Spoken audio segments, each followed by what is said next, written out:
The Port of LA, otherwise known as America's Port, due to the fact that roughly 20% of all the nation's cargo passes through here. Welcome back to Inside the Issues. I'm Alex Cohen, coming to you from my home. COVID-19 has taken its toll on the port, and that is something I spoke about recently with Gene Seroka, Executive Director of the Port of Los Angeles. But we began by discussing Seroka's second job, one that he took on at the beginning of this pandemic, running the Logistics Victory LA program, otherwise known as LoVLA. To date, they've distributed 1 million personal protective equipment items to more than 30 Southern California hospitals. I asked Gene Seroka just how long he thinks he'll be able to keep up this supply stream. We all need to be in this for the long haul, and I'm so proud of our city for offering this service. In addition, we have received thousands more gloves, masks, gallons of hand sanitizer, which have been donated to LoVLA to give to hospitals and our frontline workers here at the port complex and beyond. As of last Thursday, we had received 300,000 of those N95 masks from Honeywell and distributed more than 217,000 to local hospitals and the city family.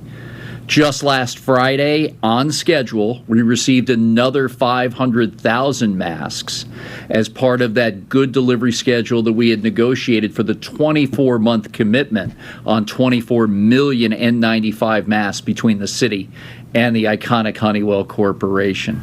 If you can, because my understanding has always been that you've been able to do this because this is your business, right? This is your specialty as the head of the ports there. You're used to dealing with a lot of different vendors all over the world, and maybe we're able to make some deals that nobody else could. If you can, somewhere in the past couple of months, maybe share with us a particular deal, negotiation, a challenge that you overcome to give us some insight, because I think, everyone just expects if we show up at the hospital, they're going to have their isolation gowns and their gloves and their masks. But what actually goes into this sort of arrangement behind the scenes? Well, early on, the mayor thought that we could focus on three areas and help our hospitals.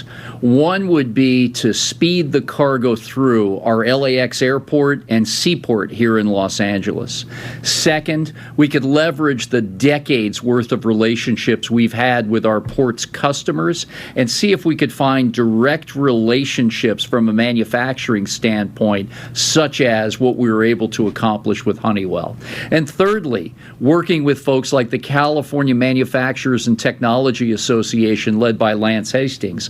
We thought we could help those companies that wanted to convert facilities to get into the PPE market. And we've had some success in that area. But really what goes into it is the fact that since the end of March, we have evaluated more than 1,100 leads of folks who have come to us saying they either had supplies, needed them, or wanted to partner up together. And a lot of that sifting, quite honestly, was time-consuming. And we had to kind of extract the folks that may not have had their strategies aligned with ours.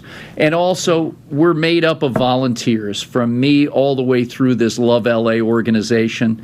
All of us down here at the port have our specific jobs that we go to work to do every day, and then the volunteer time working with LoVLA. So we've been learning on the run, trying to absorb as much knowledge as we can, but really getting to the point now where you see from the distribution metrics and how much product we're getting out to our frontline hospitals, it just gives us the energy to run to work every day.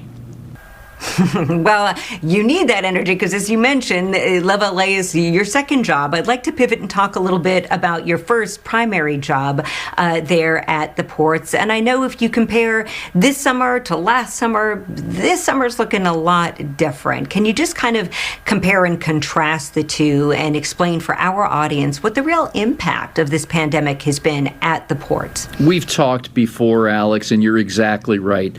This pandemic has done so much damage to our economy, the likes we haven't seen since the Great Depression. Just in the second quarter, economic GDP numbers were down 33%.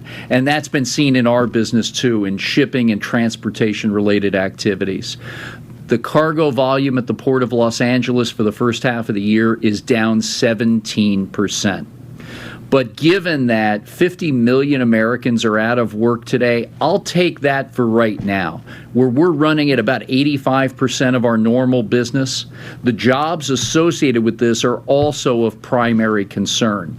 And so while we continue to work with so many of our customers and partners in the supply chain and port business, we'll see that July will be our best month on record this year so far.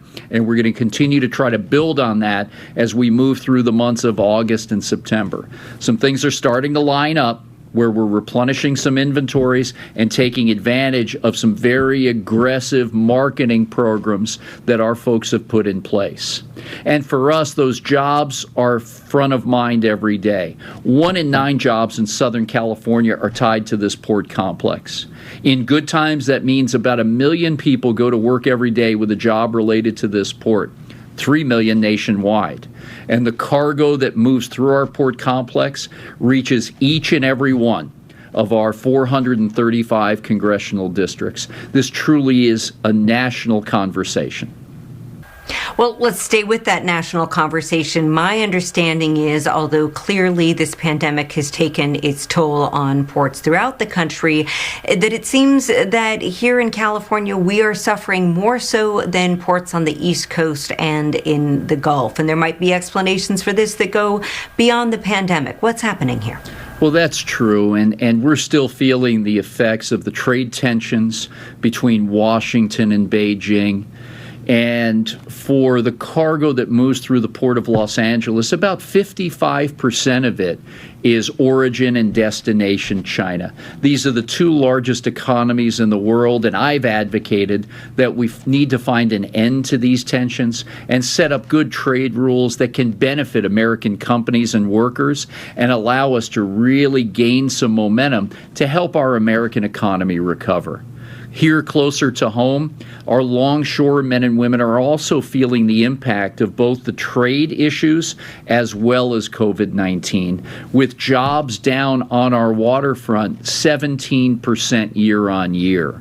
So we're watching this very closely, and every job opportunity lost because of lower cargo volumes really hits home to our families and friends and folks right here on the docks. Looking at our 3.5-year average of jobs, we're a little bit above that. So taking out the effect of the trade policy and what's happening in COVID-19, we're starting to see some glimmers of hope, but we've got a long road here to pursue for recovery.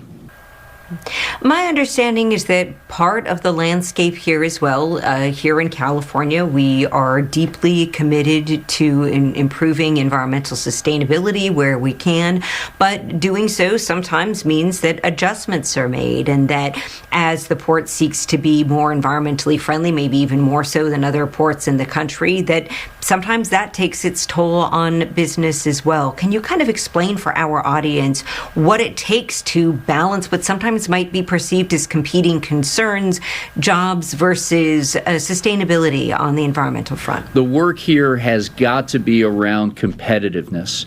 And to answer that question, for the first time, we've put together a group of West Coast business interests to answer just that question. And it's made up of the 5 West Coast container ports, the Employers Association, longshore labor up and down all of our 29 ports, as well as the Western railroads who move so much cargo for us. And we're looking at 3 areas. How can we really refine our operations to give certainty to our customers and do it better than anybody else? A look at our finances, both at the federal level as well as what we're doing here locally, the cost of doing business in Los Angeles. And thirdly, how we align with our elected and appointed officials so we drive good policy and good regulatory effect that can blend both cargo growth and jobs creation with doing what we know is right in reducing air emissions and creating a better environment for all that live and work here. Gene Seroka, always a pleasure speaking with you. Thank you for making the time. Thank you, Alex. Good to see you.